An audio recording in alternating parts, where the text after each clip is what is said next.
Now to discuss today's forum in Ukraine is Andrij Dobriansky. He's the Director of Communications for the Ukrainian Congress Committee of America. Thank you so much for being with us tonight on the Debrief. So President Zelenskyy announced that 31,000 Ukrainian troops have been killed in the last 2 years. This is the first time that Kyiv has really confirmed the number of its losses. Were you surprised by that number? And do you think there was a reason that Zelenskyy gave that number?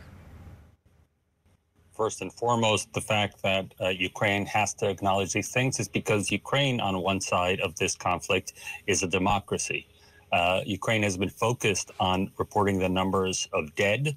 It has been turning towards international observing, like the fact that the United Nations at one point was putting out weekly updates of civilian casualties. Those are the numbers Ukraine was going by, trying not to look like they were artificially ramping up those numbers.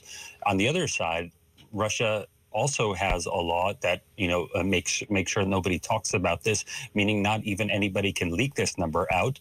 And we know that just simply counting the bodies on Ukraine's territory, Russia has lost over 100,000 soldiers. So we're talking about a severe disparity. I think the Ukrainian public deserves to know how many people have died, especially those who have volunteered or have been conscripted. And the vast majority of those who have died were volunteers from the very beginning of the fight, as opposed to later on in the conflict. And that number, 31,000, very, very huge, and definitely brings a sobering reality to where we stand today.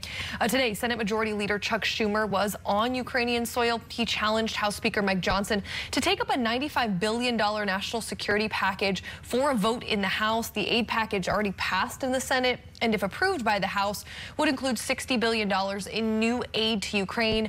How much longer can Ukraine fight without U.S. aid?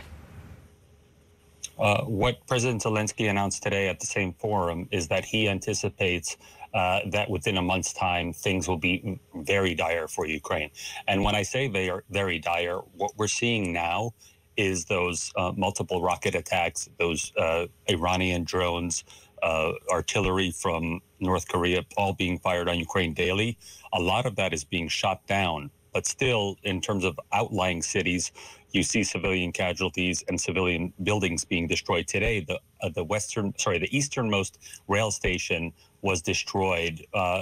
Easternmost rail station that connects with the rest of Europe and the world, that was completely destroyed. Totally civilian place. It's a passenger rail station, and that's because an area that far east does not have the anti-air and protective rocket technology that, say, the heart of Kyiv has right now. In less than a month's time, we will see giant craters in the middle of a several thousand-year-old city. That's Kyiv. You will see UNESCO heritage sites like Odessa and Lviv with those giant craters. Even though we've seen horrible things, we've seen a few buildings destroyed, I'm talking about massive casualty events. No, just catastrophic damage are already done. During today's forum, President Zelenskyy announced that he hopes to propose a peace plan to Russia in the spring, going on to say that a peace plan must, of course, serve Kyiv's interest. What do you think that could look like, and is it feasible in your opinion? The foreign minister was just in New York at the United Nations, as were many foreign ministers from the G7, and they were all highlighting the peace plan that Ukraine has had on the table for over a year.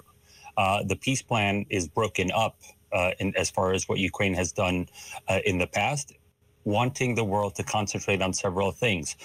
One thing to concentrate on, making sure that Ukrainian grain can still go out and feed the world. How about we concentrate on making sure that Russia doesn't target or destroy any nuclear facilities?